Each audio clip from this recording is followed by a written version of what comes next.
با آمدن قرآن کریم باید آنقدر یا ایره پذیرا می شدن که پرسان نکنه.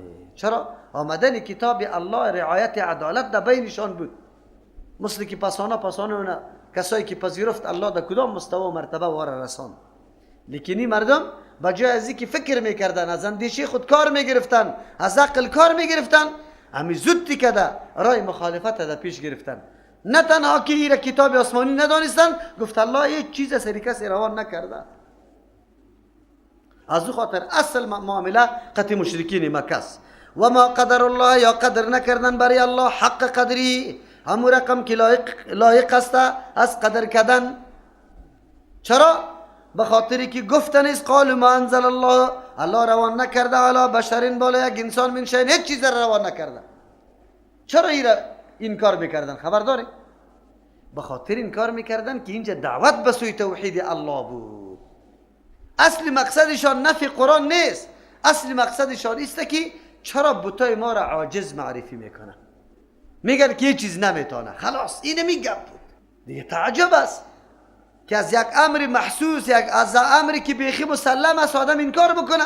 از او خاطر میگه قل من انزل الکتاب الذی، بگوی پیامبر علیه السلام کدام ذات است که روان کرده او کتابی را، جاء که آوردن کرده او کتاب بی، به او کتاب موسی علیه السلام. مشرکین مکه با وصفی که مشرک بود، اما این قدر گپ برشان رسیده بود ذهنشان میپذیرفت که تورات کتاب بالای موسی علیه السلام آمده. اگرچه یا خود ابراهیمی میگرفتن یا خود موسوی نمیگرفتن که تسلیم به موسی علیه السلام باشه، اما به کتاب موسی علیه السلام عقیدت داشتن که بله بالای موسی علیه السلام یک کتاب آمده. دیگه چطور نفی میکنی که مطلق کتاب نامده؟ همین را خودتون اونجا تسلیم میکنه که تورات کتاب آسمانی است. خب تورات چی رقم صفات داشت؟ کدام کتاب بود؟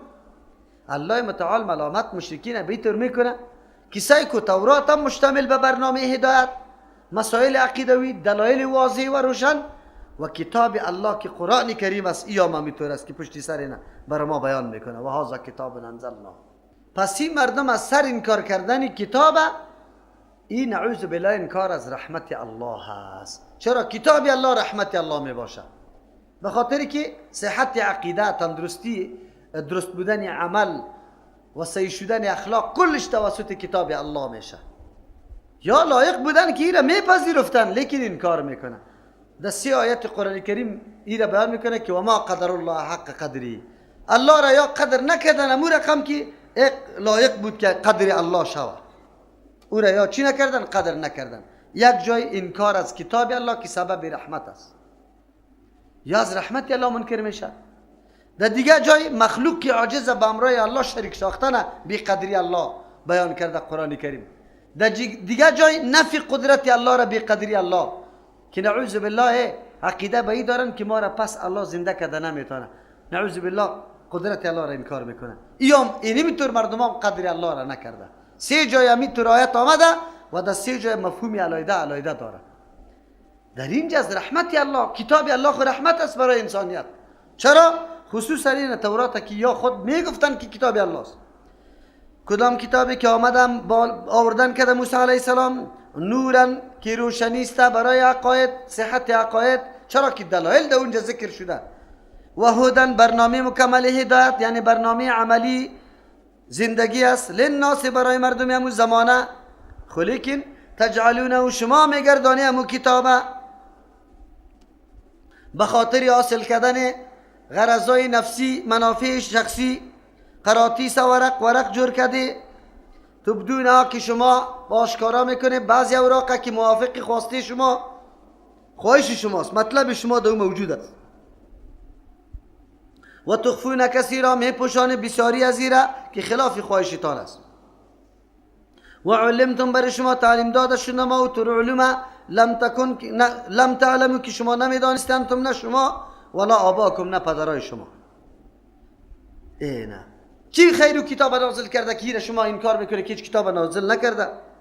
در اینجا چیزی که ذکر شده اشاره به ایسته که یا گرفته بودن کتاب الله را پرچه کرده بودن، ورق کرده بودن. زمانی که مردم مثلا موضوع را پرسان میکرد، اگر موافق خواهش بود ورقه میکشید به مردم میگفت نه، اگر نه که مخالف خواهشش بود باز اونجا نمیکشیدن. بازو مسئله را واضح نمیکرده. الله رحم بکنه. این موضوع فی الحال روان است، از حکومت گرفته تا رعیت. قرآن علی پرچه پرچه شده، در تلویزیونا علیه کوکنار مبارزه شروع است، انتحار شروع است، آیت ها را خوانده میره ملا صاحبا. یک روز برای شراب آیت خوانده نمیشه، برای عیاشی و فحاشی، برای سود، برای قمار که علنا رواج است، برای قتل و خون اختطاف آیت خوانده نمیشه. بنی اسرائیل تباه شد به این خاطر که تبعیض در احکام قائل شده. الله متعال اینجا میگه آلی از حتی تا این اندازه را که بعضی مردم نعوذ بالله قرآن پاره پاره کرده که برکس تقسیم میکنه، ایرام علما نوشته میکنه که درست نیست، قرآن به شکل متحدش باید باشه. ایرا چی میکنه که بعضی سوره ها را علایده کرده، در ذهن مردم اینطور جلوه داده که در بین قرآن اینمی چیز مطلوب است، این دیگهش نعوذ بالله چی بگه به درد نمیخوره.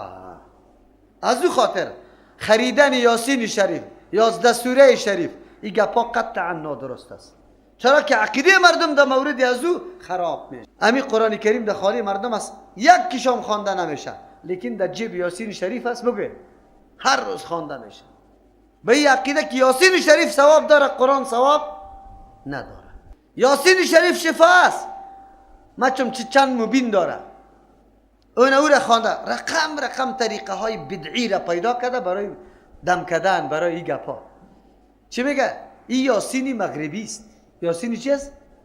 یاسین مغربی را دیده؟ کلماتی زاید ده او غیر از قرآن.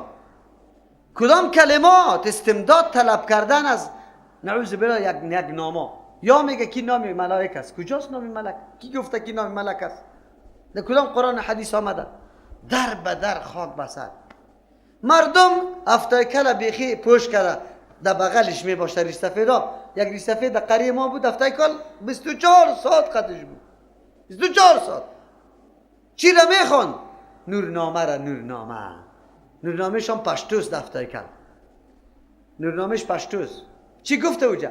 که نوری پیغمبر پیدا شد که با مثل شکل یک طاووس واری بود که رفته دریای مچم کدام داخل شد که او بازی کرد که پس آمد در سری چی که شور نشست که میتور خودش شور داد که قطره ها باد شد، یکیش جبرئیل شد، دیگیش میکائیل شد، دیگیش اسماعیل شد، دیگیش واهیات است که پرسان نکنید. اینقدر واهیات است که تا آلی رم خانه ما افتای کل پر است. اینا چی میکنی که دین روز بود، تاری روز بود، یکی دعای قدح پرسان کرد، یک زنی چیستا مشترک آمده بود، زنای ما را چی کرده بود، فریب داده بود. اینی قدر ورقه کاست، چند دانه ورق است. دعای قدح که نعوذ بالله دعای ثابت نیست، ثابت به سنت رسول الله صلی الله علیه و سلم. هم 50 روپیه مردم گرفته بود، هم به دعای مبتدی یا را مبتلا کرده بود. من گفتم امی طور مردم امی جزایش است. خب است کیا خود نمیفهمانه، در ترجمه قرآن نمیاد که لااقل دین خدا یاد بگیره، همو اسکار بشناسه، همو کتابی شب بشناسه. نه هر کس که ورقه برش چاپ میکنه 50 روپیه میخره. کلش کلمات چی شرکی ده. نعوذ بالله. چرا اینطور میکنی؟ بیا دینتون بفهمی. خیر. قل الله بگوی پیغمبر علیه السلام از شرمندگی گفته نمیتونه، چرا قدر گپ خو مسلم است، واضح گپ است که کتاب الله روان کرده، یا خو مطلقاً کتاب انکار میکنه که الله قرآن روان نکرده. ثم ذرهم، کسی که قرآن سراسر قبول نداره، حتی انکار میکنه که میگه الله روان نکرده، قطعی مردم چی بکنی؟ از مسلمات انکار میکنه، چیزی که به حس دیده میشه و انکار میکنه. ایره مردم میگه مکابره، مجادله، جنگ. قطعی مردم چی بکنی؟ ثم ذرهم، بگذاری آره زمواری تعدا کردی، فی خوضهم، دمو مصروفیت های خود، نعوذ بالله بمو کارای لو بولی بونمو نعوذ بالله ضد و عنادی که در مقابل دین و کتاب الله و سنت رسول الله داره، یلعبونه که بازی کنن، ساتیری کنن. چرا؟ کاروای از وقت کلش ساتیری است، عملی را انجام نمیده که در آخرت به دردشان بخوره، فقط برای 4 ساعت مصروفیت است، مشغولیت است، بعد از این چیز نیست. و هذا کتاب، این که در دمی روی تان است، عالم و شما خوانده رایستیم. کتابی است، یقینی کتاب است، یعنی مردم که میگه این کتاب است، این مرد است. و هذا کتاب است، بزرگ کتاب است. انزلنا، چرا بزرگ نباشه که الله روان کرده باشه؟ الله میگه ما روان کردیم. چی صفت داره؟ مبارکون، مبارک است. مبارک خیری کثیر میگه، هر چیزی که دو خیری زیاد باشه او را مردم مبارک میگه. باران قرآن کریم مبارک گفته. چرا؟ خیرش خیلی زیاد است. دنیا گوشه های زمین چی میکنه؟ زنده میسازه. گیاه ها درخت ها مکمل میرویه. رقم مردم که از خوشحالی به تنگ آمده مکمل سیراب میکنه، هوا را سرد میکنه. اوه باران خیری کثیر داره. بله تیل درخت زیتون هم قرآن مبارک گفته، بسیار با برکت است تیل زیتون. از یک طرف طعام است، از دیگه طرف مویای تا چرکو، از دیگه طرف چیکو قطق جور کو، گوشت ردش پخته کو، از طرف دیگه پای درد میکنه، به باد فایده داره. انواع فایده ها را الله در تیل زیتون ما گذاشته. بله بیت الله شریف الله در قرآن مبارک گفته. چطور مبارک نباشه؟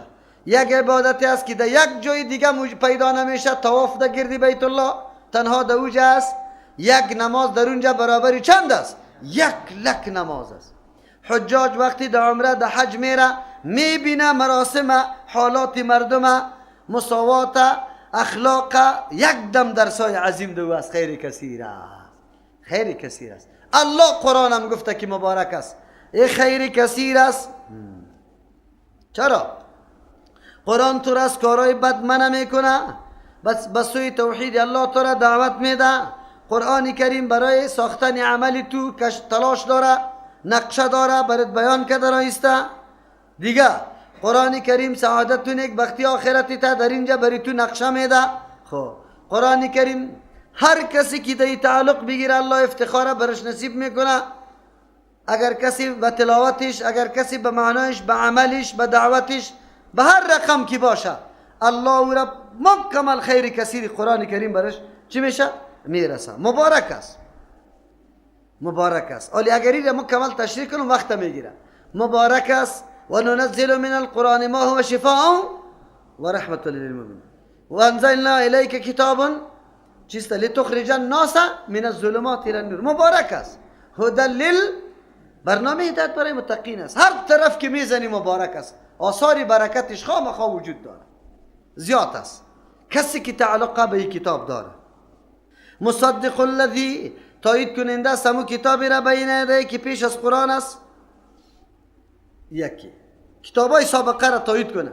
یک ولی تنذر ام القرى که تو بیم بدیه پیغمبر علیه السلام توسط همی قرآن کریم ام القرى را، اصل قریه ها را، مرکز قریه ها را. کیس؟ مکه مکرمه و ما حول و من حولها، کسی که در 4 اطراف کعبه است تا کل دنیا را من حولها شامل میشه.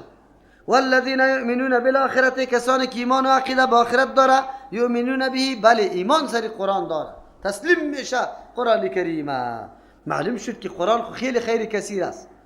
یک دم برنامه هدایت است، نور است، شفا است، هر چیز است. لیکن قلب چی؟ پذیرنده هم طلب داره. اینطور نیست که همیشه قابلیت فاعل مؤثر باشه. نه، او طرف چی است؟ انفعال مفعول هم ضروری است. یعنی سری کسی که عمل برش متوجه میشه او پذیرش هم داشته باشه. قرآن خو فایده و برکت است، ولی به هر کس نیست. به کسی که قلب خود آماده بسازه، ذهن خود آماده بسازه، به قرآن بشینه، به قرآن ارزش قائل شوه، بعد از او را در زندگی خود تطبیق بکنه، برای اونم مردم واقعا چی است؟ برکت است. و هم علی صلاتهم یحافظون، کسایی که ایمان داره به آخرت، یؤمنون به، ایمان به قرآن داره، و یا بالای چی؟ نمازهای خود یحافظون هم حفاظت میکنه. حفاظت دو قسم است. یکی حفاظت ارکان و شرایط و اینی چیشه، این ما کمال یک کشم ترک نمیکنه. او یکی حفاظت که همیشه میخوانه. مسلمان موسمی و موقت نیست، بلکه همیشه نماز خود میخوانه. و من ازلم ممن افترا علی الله کذبا، کس خیلی ظالم از او کسی که جور میکنه علی الله، بالای الله متعال، کذبا دروغه. او قال یا میگویه اوحی الیه، که بر ما وحی کرده میشه، دعوای نبوت کاذب و دروغ میکنه. و لم یوحی الیه شیء، در حالی که برش چیز وحی کردن نشده. و من قال و کیست خیلی دروغگوی و کسی که میگه سانزل مثل ما انزل الله، زود است که نازل کرده شوه بالای ما با مثل آن چیزی که الله نازل کرده. یعنی دعوای مقابل قرآن کریم داره. چرا؟ کسی که دعوا داره که من مقابل قرآن کریم وحی برام میآید، دیگه این دعوایش مستلزمی چی هست؟ دعوای قدرت الله هست که قدرت الله در پیش ما است. هر چیزی که بخوام. امام قرطبی رحمه الله مفسر بزرگ است نوشته میکنه که در این اعراض که میگه که برای من وحی کرده میشه، مثل که برای چیسته برای من وحی کرده میشه، دروغ میگه، حالا که برای وحی نشده. میگه امو مردم داخل است که ادعای صفایی قلب خدا میکنه، میگه ما ضرورت به وحی نداریم، به حدیث و قرآن نداریم، از نفس خود میگیریم. نفس. چرا؟ او دعوا داره که در نفس ما چیزی انداخته میشه که او از جانب کیست؟ الله، یا خودی الله است. بابا جان همینطور میگفت. الله میگه ولم یوحی الیه شیء، حالا که بس از هیچ چیزی وحی کرده نشده، خود دعوا داره. در پاکستان یک جای بودم، یک نفر آمد گفت استاد جی، ما گفتم بله بگو دیگه. گفت اینجا یک نفر است میگه که ما بری زنم وحی میشه. ما گفتم عجیب است. مردکه را طلب کردم. خب آدم دیندار. خب ما برش گفتم که خوب بیا درکم، سری زنت وحی میشه؟ بله. چی رقم وحی میشه؟ کدام گپاستم از چیزی گپا را که وحی سر شده؟ گفت تو هیچ خواننده نیست خو نوشته میکنه باز. خیلی خوب.